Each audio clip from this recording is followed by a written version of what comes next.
Declan Murray and his closest lieutenants ruled Liverpool's streets with fear, cunning, and a cocaine empire that stretched across Europe. For nearly a decade he was untouchable until a single misstep thousands of miles away in Dubai brought the city's most elusive drug lord crashing down. Liverpool in the late 2000s was a city where opportunity and desperation collided on every corner. The docks that once brought trade and prosperity had long since slowed, leaving behind empty warehouses, forgotten streets, and young men searching for fast ways to make money. Among them was Declan Murray, a restless teenager from Toxteth. His childhood had been shaped by a mix of poverty and street survival. By the time he was 16, he was already running errands for local dealers, slipping envelopes of cash into letterboxes, or passing small bags of cannabis in shadowy alleyways. It was dangerous work, but the quick cash gave him a taste of a life he wanted more of. Declan was different from many of the other runners. He wasn't content with small profits or the short bursts of excitement that came with petty crime. He had a sharp eye for detail, and he studied every move his bosses made. He noticed how certain dealers avoided police attention by keeping layers of people between themselves and the drugs. He saw how money was cleaned through pubs, corner shops, and even car washes.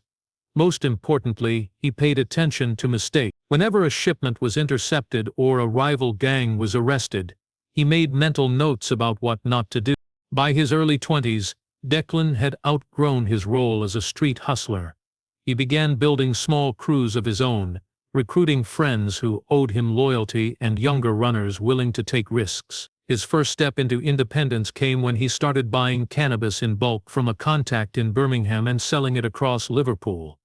The profits were modest compared to what he would later earn, but they were steady, and they allowed him to reinvest. He bought cheap cars under false names, rented storage units, and set up mobile phones that could be discarded at a moment's notice. Every move was calculated, every expense recorded in his own coded system. As his network grew, so did his reputation. He wasn't the kind of gangster who shouted or made a scene. Instead, he carried himself with calm confidence.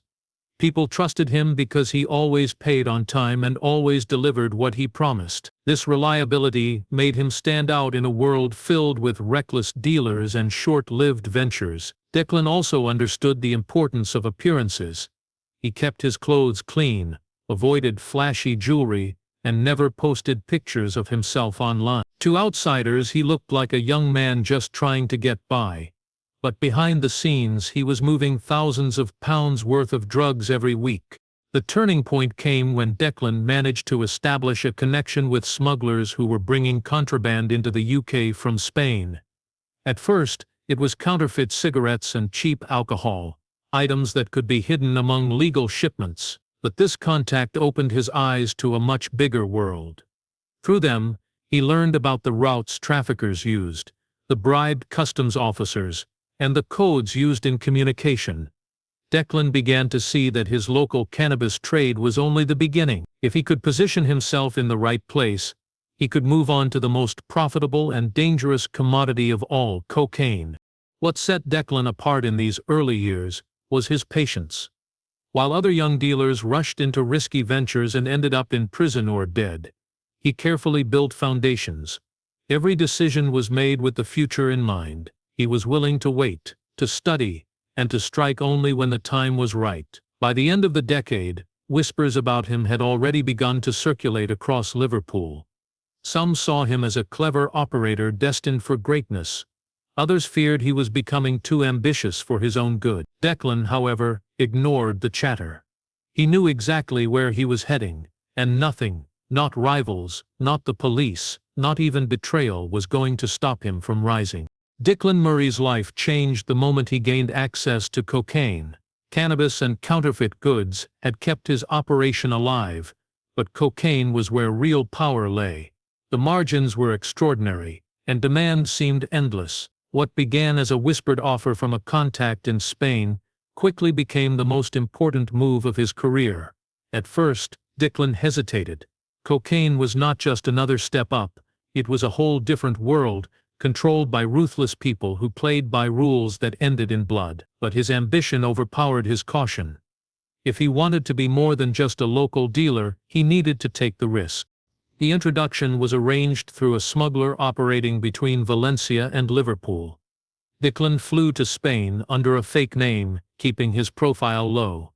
In a quiet bar far from the tourist streets, he was presented to men who represented Colombian suppliers. They spoke in coded terms, but the message was clear.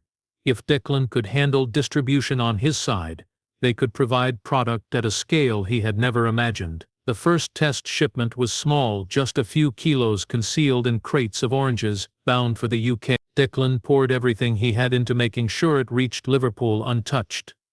When it arrived without a hitch, his confidence soared.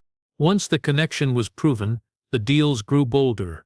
Shipments no longer came in small boxes, but in hidden compartments of cars shipped from Belgium or buried inside containers of machinery. Gangland's network expanded rapidly as he recruited drivers, warehouse workers, and dock contacts. Each played their part, often without realizing the bigger picture. Some thought they were moving stolen electronics. Others believed they were transporting untaxed cigarettes. Only a trusted few knew the truth, that they were moving cocaine worth millions. Money began pouring in at a rate Gangland had never experienced before. He used it to tighten control over his operation.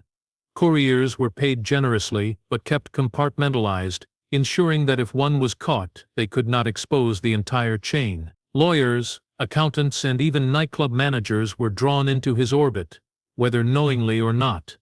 Gangland insisted on discipline, punishing carelessness with swift consequences.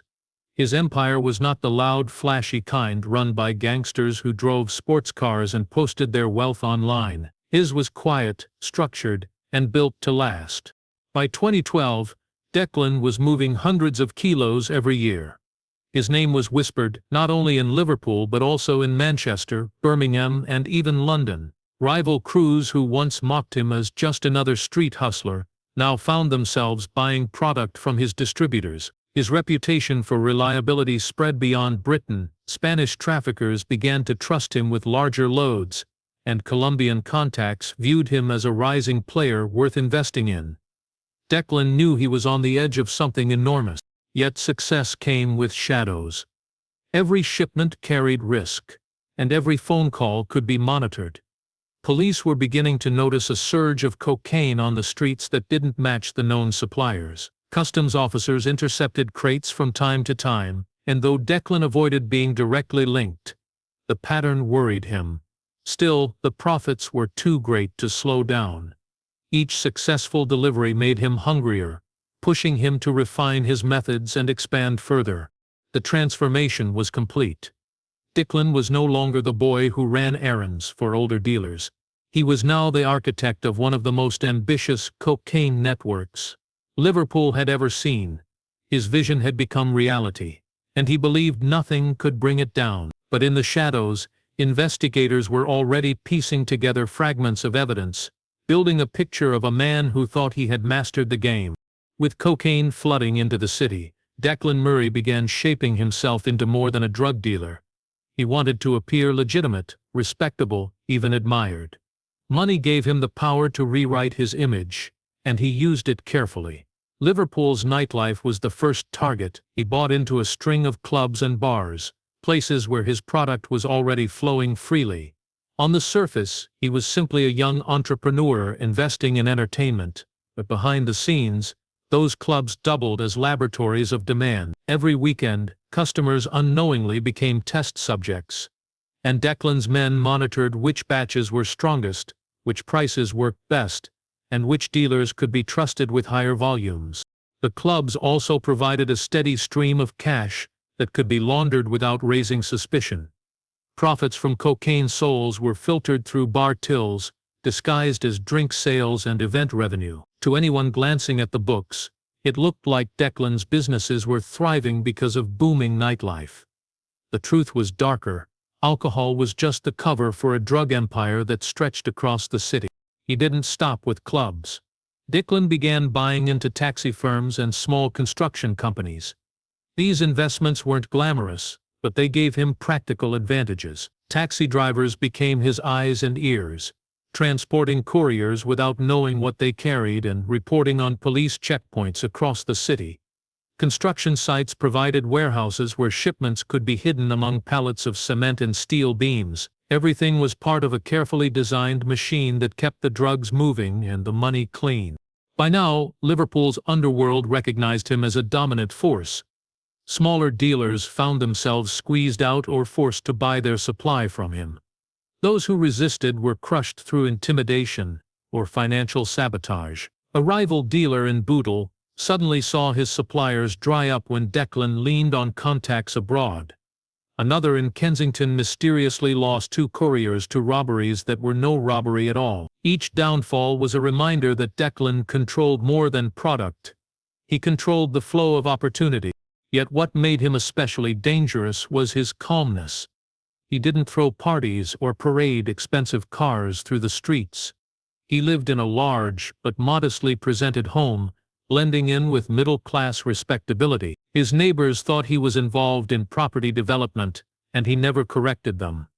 The police, for years, had no clear photograph of him tied to criminal activity. While other gangsters drew attention with violence and extravagance, Declan built a shadow empire that thrived on invisibility. Still, beneath the smooth operation, cracks were beginning to form. Cocaine had saturated Liverpool's nightlife so heavily that detectives couldn't ignore it. Arrested street dealers often led back, indirectly, to Declan's distributors. Seizures at the docks suggested a level of organization far greater than what local gangs usually managed. Though Declan remained in the background, the whispers about him were growing louder. Intelligence reports painted him as a key figure, but without direct proof, he remained untouchable. In his own mind, he had outsmarted everyone: rivals, the police, even fate itself. His empire stretched across multiple cities, his businesses shielded him from suspicion, and his wealth multiplied at a rate that seemed unstoppable. To Declan, Liverpool was no longer just home, it was his kingdom, and he ruled it with a quiet iron fist. But kingdoms built on shadows are fragile, and while Declan enjoyed his reign, forces he could not control were already moving against him. Power always carries a price, and for Declan Murray, the cost came in the form of conflict. By 2013, his influence had spread beyond Liverpool. He was supplying rival gangs in Manchester and Birmingham, moving cocaine faster and more efficiently than anyone else. Some crews attempted to bypass him, thinking they could handle shipments themselves or negotiate directly with suppliers in Spain. Declan, however, had built an empire not just on supply, but on fear and control. He tolerated no defiance.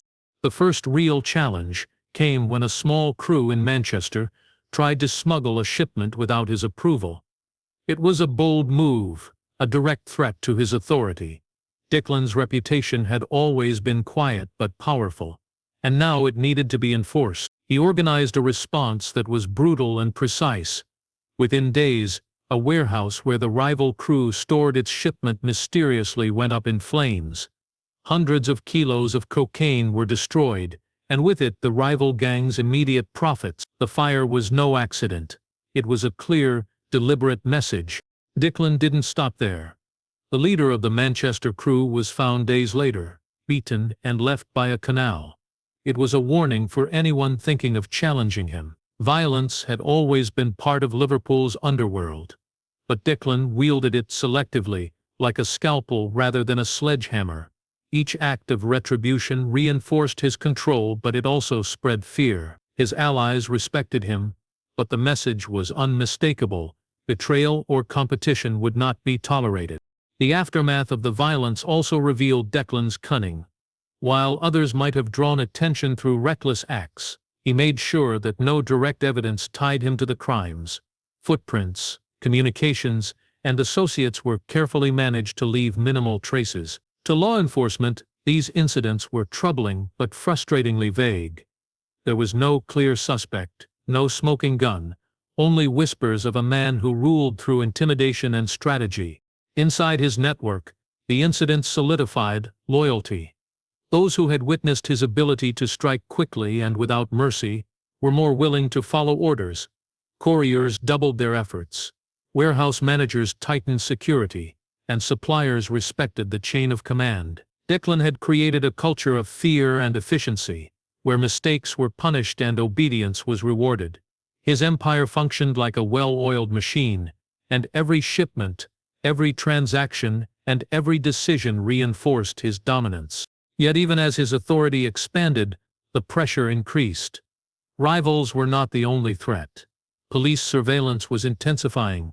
Detectives were beginning to notice patterns in the distribution routes, and intelligence reports were flagging Liverpool as a hub for large-scale cocaine importation. Declan understood that he could not allow complacency.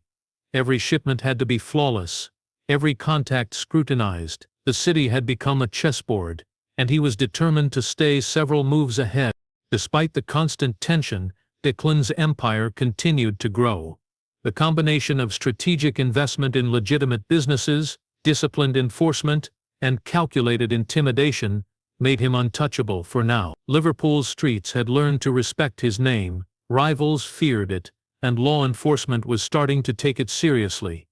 He had transformed from a small-time hustler into a kingpin, and the city's underworld had no choice but to acknowledge his dominance. But with power came exposure, and even the most careful plans can unravel when ambition and fear collide. For years, Declan Murray had operated with near-perfect precision. His network was organized, his shipments meticulous, and his reputation untouchable. He had built his empire on discipline, fear, and careful planning, and he believed that he had accounted for every possible risk. But the digital age was changing everything. Encrypted phones, coded messages, and secretive apps had once made criminals like him nearly invisible. But law enforcement had begun to evolve at an unprecedented pace. Operation Encrochat, a sophisticated European investigation, had cracked what was considered unbreakable. Messages, once thought secure, were now being intercepted, decrypted, and pieced together into a detailed map of criminal activity. Declan had relied heavily on his communications network.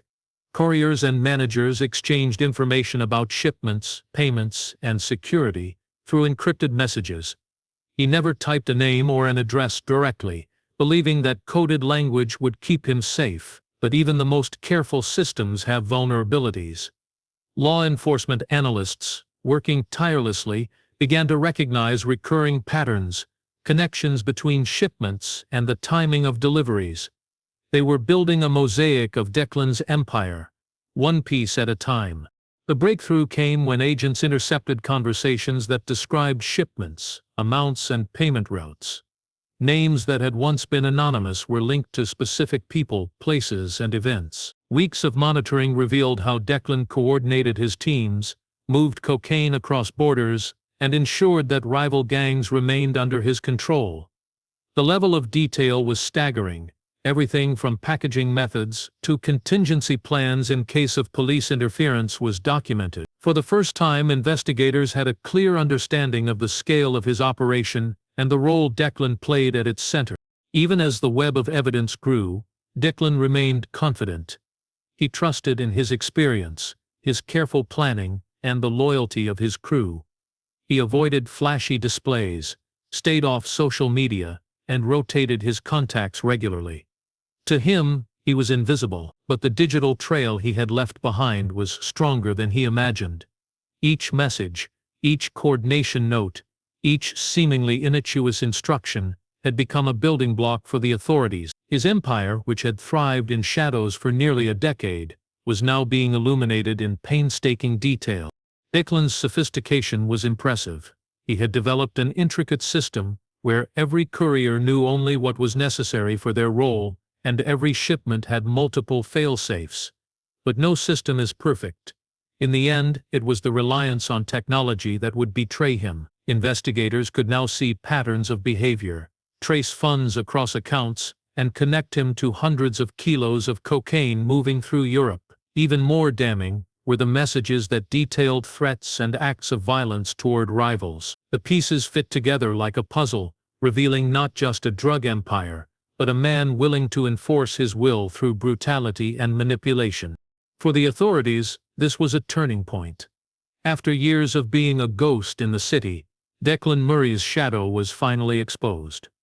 Operation Encrochat had provided the evidence needed to link him directly to crimes that had once seemed untouchable. What he had thought was invisibility, the careful structure, the coded messages, the discipline, was now his undoing. Declan's confidence, built over nearly a decade of planning and control, was about to be shattered by the very technology he had once believed worked in his favor. By 2017, Declan Murray knew the walls were closing in. Whispers of investigations, raids, and intelligence reports had reached him through the network he thought he controlled. He understood the stakes had changed. The empire he had spent nearly a decade building, with carefully orchestrated shipments and meticulously coded communications, was now under serious scrutiny. Even the most loyal lieutenants began acting nervously, and the couriers he once trusted without question were suddenly cautious, anxious, and prone to mistakes. Declan recognized the pattern. Law enforcement was closing in, and he had to vanish before they caught him. His disappearance was methodical. Declan liquidated properties quietly, using offshore accounts and intermediaries to avoid detection. He shut down phone lines, destroyed records, and left nothing behind that could trace him directly. When police raided his Liverpool mansion, they found it stripped bare, as though he had evaporated into thin air. Family members claimed they hadn't seen him for months, and even long-time associates were left guessing about his whereabouts. Rumors began circulating. Some said he had fled to Spain, others whispered about Morocco, but no one knew the truth. Declan had chosen Dubai. It was a city that offered anonymity amidst luxury. Under a false identity, he acquired a high-rise penthouse overlooking the marina, far from the streets that once carried his name and fear. The city's fast-paced lifestyle and international population allowed him to blend in seamlessly. Casinos, upscale restaurants, and private yacht clubs became his new playground. From this vantage point, he continued to oversee parts of his empire remotely, ensuring shipments moved and profits flowed. He trusted his network enough to delegate, but he remained cautious, never taking unnecessary risks. Life in Dubai was a mix of caution and indulgence. Declan had gone from hiding behind warehouses in Liverpool to enjoying a life of privilege and freedom. Yet he never forgot the streets that had made him. His mind was always calculating, assessing threats, and monitoring communications. He knew that the law never sleeps, and that one small mistake could end everything. Yet for 8 years his careful planning worked. Law enforcement struggled to trace him. The false identity, the offshore accounts, and the controlled contacts kept him just out of reach. Even so, living in the shadows took its toll. Paranoia became a constant companion. Declan trusted few and rarely formed attachments, fearing that a single betrayal could undo all his work. The luxury around him was a mask for the constant vigilance he had to maintain. Despite the penthouse views and high-end cars, he was still a fugitive, living with the knowledge that every decision could expose him. Each transaction, each shipment, monitored from afar, carried the weight of risk that could unravel years of careful planning. While Declan thrived in Dubai, investigators in Europe never stopped. They pieced together financial trails, scrutinized offshore accounts, and followed leads that eventually narrowed in on him. Each year, the international law enforcement community grew more sophisticated, and the networks Declan once manipulated became his potential undoing. For the first time in years, the hunter had become aware of the predator's exact location. In the end, Declan's vanishing act proved temporary. He had escaped Liverpool, eluded European authorities, and built a life of luxury in the Middle East. But the reach of modern law enforcement had caught up. His freedom, painstakingly preserved for 8 years, was approaching its limit. The empire he had built from shadows was no longer safe from exposure. The man who had once believed himself untouchable now faced the stark reality that even ghosts can be found. By 2025, Declan Murray's life in Dubai had grown predictable, and that predictability proved to be his undoing. After nearly 8 years in hiding, he had settled into a routine. Meetings with business intermediaries, high-stakes poker games, and yacht parties had become his daily rhythm.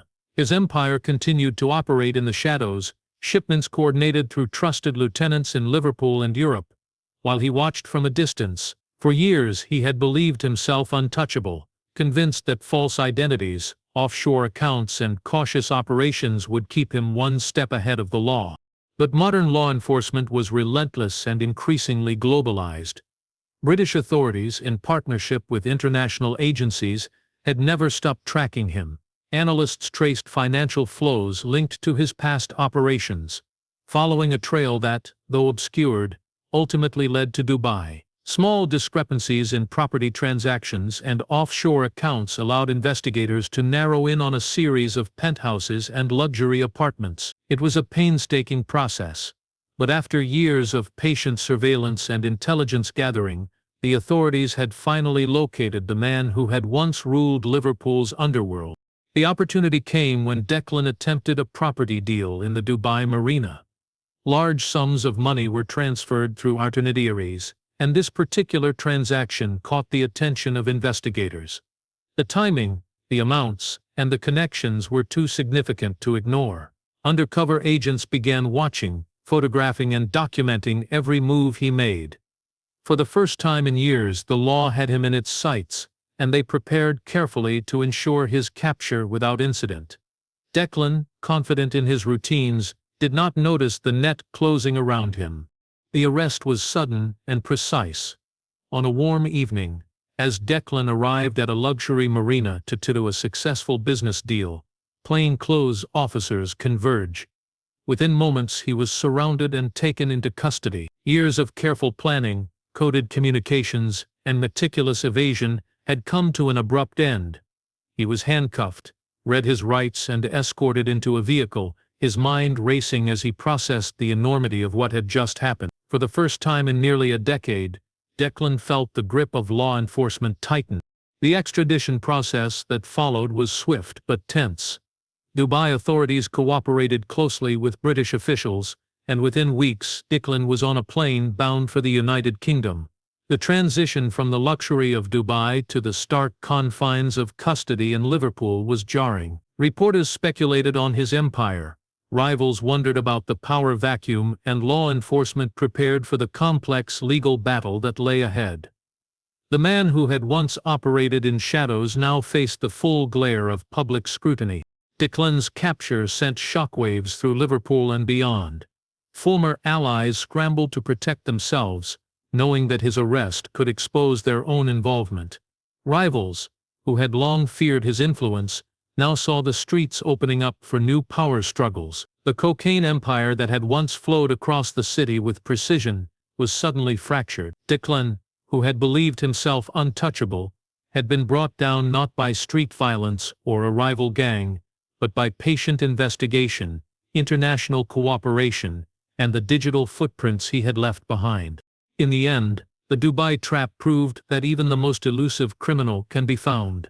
Gangland Murray's 8-year reign of evasion came to a dramatic conclusion, marking one of the most high-profile captures in British criminal history. The empire he had built, the fear he had cultivated, and the wealth he had amassed were no match for the persistence and reach of modern law enforcement. His freedom, painstakingly preserved for nearly a decade, had finally come to an abrupt and irrevocable end.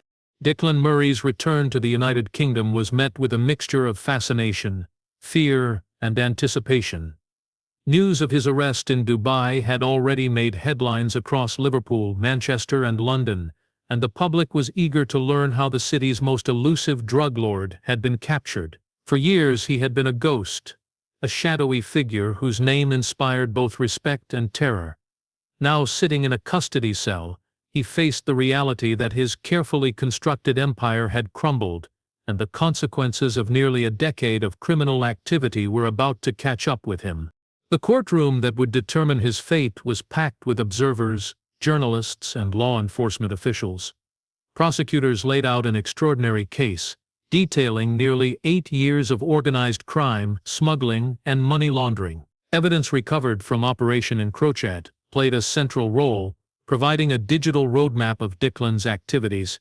Messages, shipment records, and financial transactions revealed the scope of his empire, connecting him to hundreds of kilos of cocaine moving across Europe and the UK. The prosecution painted a picture of a man who had meticulously built his network, manipulated rivals, and enforced his power with calculated violence. Former allies and associates, many of whom had once feared retaliation for even minor mistakes, were now willing to testify in exchange for reduced sentences. Their statements added depth to the prosecution's case, offering first-hand accounts of the discipline, intimidation, and control Gangland exercised over his network. They described couriers who risked their lives to move shipments, warehouse managers who operated under strict surveillance, and rival crews who learned the consequences of defiance through carefully orchestrated acts of violence. The courtroom became a stage where the hidden mechanics of an empire were laid bare, showing the human cost behind the profit. Gangland, for his part, remained calm throughout the proceedings. Years of operating in secrecy and evading capture had taught him patience, and he listened carefully as evidence was presented. Yet behind the composed exterior, the magnitude of his situation was clear. Every message, every shipment, every decision that had once secured his power, now served as proof of criminal activity. The empire he had spent nearly a decade constructing was now the very reason he faced life-changing consequences. When the sentence was finally handed down, it was severe but expected. Gangland Murray was convicted of conspiracy to import cocaine, money laundering, and orchestrating acts of violence against rivals. The judge described him as a dangerous and calculating individual whose influence had extended far beyond Liverpool, and whose actions had caused significant harm to communities across the UK. Life imprisonment was the only sentence that reflected the scale and severity of his crimes. The aftermath of the trial sent ripples through Liverpool's underworld. Former allies scrambled to rebuild their lives or protect themselves from exposure. Rivals assessed the shifting landscape, recognizing that the power vacuum left by Gangland's fall created opportunities, but also dangers. His once dominant network, carefully maintained for years, was now fragmented, vulnerable, and under scrutiny. Gangland Murray's story became a cautionary tale, a vivid reminder that ambition, cunning, and fear may build an empire. But even the most carefully constructed criminal networks are ultimately vulnerable. For nearly a decade, he had ruled from the shadows, untouchable and feared. But in the end, the persistence of law enforcement, the digital footprints he left behind, and the inevitable consequences of his choices brought one of Liverpool's most notorious drug lords to justice. The empire was gone, the streets had changed, and the man who once commanded respect and terror now faced a lifetime behind bars, a symbol of both power and its fragile limits.